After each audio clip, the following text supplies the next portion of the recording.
வணக்கம். இன்றைக்கி நம்ம கிச்சனில் என்ன பார்க்க போகிறோம் அப்படின்னு பார்த்தீங்கன்னா, மீன் கோலா உருண்டை குழம்பு தான் பார்க்க போகிறோம். அதுக்கு நான் ஒரு 1/2 kg மீன் எடுத்திருக்கேன். முள் இல்லாத மீனாக வாங்கிக்கோங்க.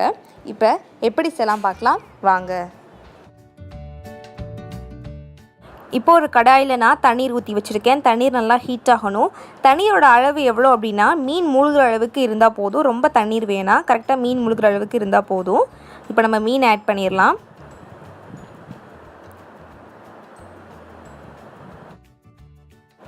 இப்போ நம்ம எல்லா மீனையுமே போட்டாச்சு. இப்போ இது கூட நம்ம 1 டீஸ்பூன் மஞ்சள்தூள் சேர்த்துக்கலாம். அடுத்து 1/2 லெமனை பிழிஞ்சிடலாம். நீங்கள் லெமனை பிழிஞ்சிட்டு அந்த மீனுக்குள்ளே போட்டுடலாம். லெமன் எதுக்கு ஆட் பண்ணுறோம் அப்படின்னு பார்த்தீங்கன்னா, ஸ்மெல் வராமல் இருக்கும், மீனோட வாசனை அடிக்காமல் இருக்கும். அதுக்காண்டி நம்ம லெமனை ஆட் பண்ணிக்கலாம். அடுத்து தேவையான அளவு உப்பு சேர்த்துக்கோங்க. இது 5 மினிட்ஸ் நல்லா வேகணும் மீன். இப்போது 5 மினிட்ஸ் ஆயிடுச்சு. மீன் எல்லாமே நல்லா வெந்துருச்சு. இப்போ நான் ஒரு பவுலில் மீன் பீசஸ் எல்லாம் தனியாக எடுத்து வச்சுருக்கேன், முள்ளெல்லாம் எடுத்துட்டு. இப்போ நம்ம இந்த மீன் பீசஸோட இன்க்ரீடியன்ஸ் எல்லாத்தையுமே ஆட் பண்ணிக்கலாம். நான் 6 சின்ன வெங்காயத்தை நல்லா நைஸாக சாப் பண்ணி வச்சுருக்கேன், அதையும் ஆட் பண்ணிக்கலாம். அடுத்து 2 பூண்டு பல், கொஞ்சம் இஞ்சி துண்டு, சின்னோண்டு ஒரு இஞ்சி துண்டை துருவி வச்சுருக்கேன், அதையும் ஆட் பண்ணிக்கலாம். அடுத்து கொத்தமல்லி, கொஞ்சம் கருவேப்பிலை, இது எல்லாத்தையுமே ஆட் பண்ணிக்கலாம். அடுத்து தேங்காய் துருவல் ஒரு 3 டேபிள் ஸ்பூன் ஆட் பண்ணிக்கோங்க. அடுத்து 1/2 டீஸ்பூன் மஞ்சள்தூள், 1/2 டீஸ்பூன் மிளகாய்த்தூள், 1/2 டீஸ்பூன் மீன் குழம்புக்கு யூஸ்வலாக நீங்கள் என்ன பொடி யூஸ் பண்ணுவீங்களோ அது 1/2 டீஸ்பூன் எடுத்துக்கோங்க. அடுத்து 1/2 டீஸ்பூன் மிளகுத்தூள். ஸோ இப்போ 1/2 டீஸ்பூன் மஞ்சள்தூள், மிளகாய்த்தூள், மீன் குழம்புக்கு போடுற பொடி, அடுத்து மிளகுத்தூள், இது எல்லாத்தையுமே சேர்த்துக்கோங்க.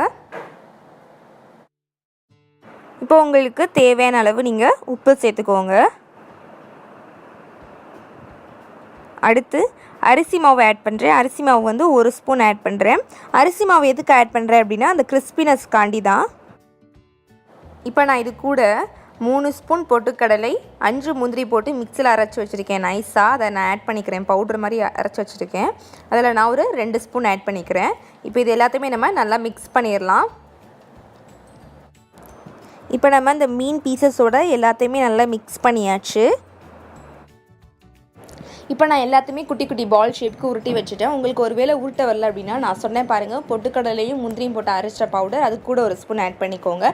இப்போ நான் ஒரு கடாயில் எண்ணெய் ஊற்றி ஹீட் பண்ண வச்சுருக்கேன். இப்போ நம்ம இதை பொரிச்சு எடுத்துடலாம்.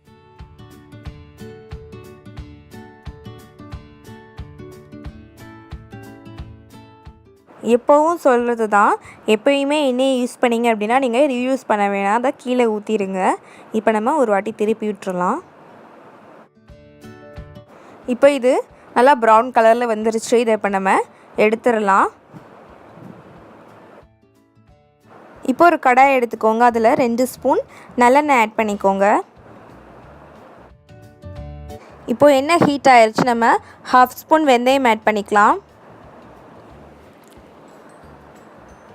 1/2 ஸ்பூன் சீரகம் ஆட் பண்ணிக்கலாம். சின்ன வெங்காயம் 10, அடுத்து 6 பல் பூண்டு, கொஞ்சம் கருவேப்பிலை, 2 பச்சை மிளகாய், 2 தக்காளி கட் பண்ணி வச்சுருக்கேன். சின்ன வெங்காயம், பூண்டு பல், பச்சை மிளகாய், கருவேப்பிலை இதெல்லாம் போட்டு நம்ம நல்லா வதக்கிப்போம்.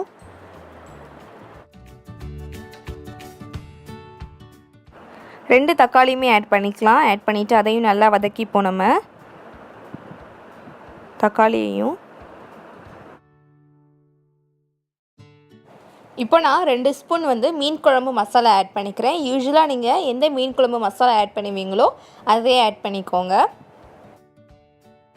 இப்போது இந்த மாதிரி நல்லா மிக்ஸ் பண்ணிடுங்க. மிக்ஸ் பண்ணிவிட்டு இப்போ நான் இது கூட புளி ஆட் பண்ணிக்க போகிறேன். புளி நான் நெல்லிக்காய் அளவுக்கு எடுத்திருக்கேன். எடுத்து தண்ணியில் போட்டு ஊற வச்சுருக்கேன். இதை இப்போ நம்ம கரைச்சி அதில் ஊற்றிக்கலாம். புளியை கரைச்சி இந்த மாதிரி ஆட் பண்ணிக்கோங்க. உங்களுக்கு தண்ணி எவ்வளோ தேவையோ அந்த அளவுக்கு தண்ணீர் ஆட் பண்ணிக்கோங்க. தேவையான அளவு உப்பு சேர்த்துக்கோங்க.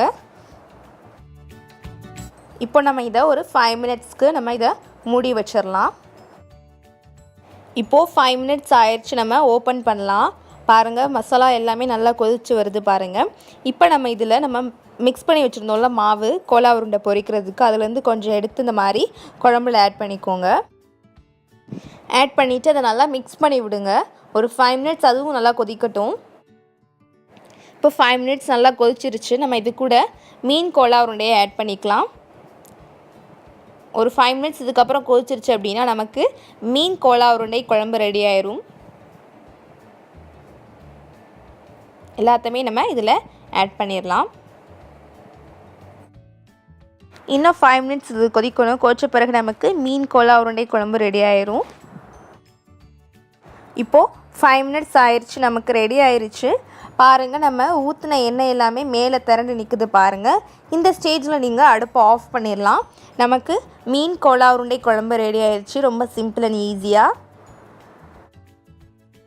இப்போது சுவையான மீன் கோலா உருண்டை குழம்பு ரெடி ஆயிடுச்சு. ரொம்ப சிம்பிள் அண்ட் ஈஸி தான். பார்க்கவே எனக்கு சாப்பிடணும் போல் இருக்குது. ரொம்ப டேஸ்ட்டாக இருக்கும். ரொம்ப ஒரு டிஃப்ரெண்ட்டான ஒரு ரெசிபி. கண்டிப்பாக உங்களுக்கு ஒரு டிஃப்ரெண்ட்டான ரெசிபியாக இருக்கும் அப்படின்னு நான் நம்புகிறேன்.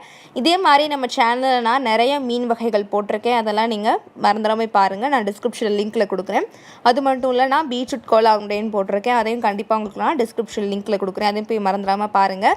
இந்த மாதிரி நிறைய உங்களுக்கு டிஃப்ரெண்ட் ரெசிபிஸ் வேணும் அப்படின்னா எங்கள் சேனலை நீங்கள் மறக்காமல் சப்ஸ்கிரைப் பண்ணணும். ஸோ மறந்துடாமல் சப்ஸ்கிரைப்பும் பண்ணிடுங்க.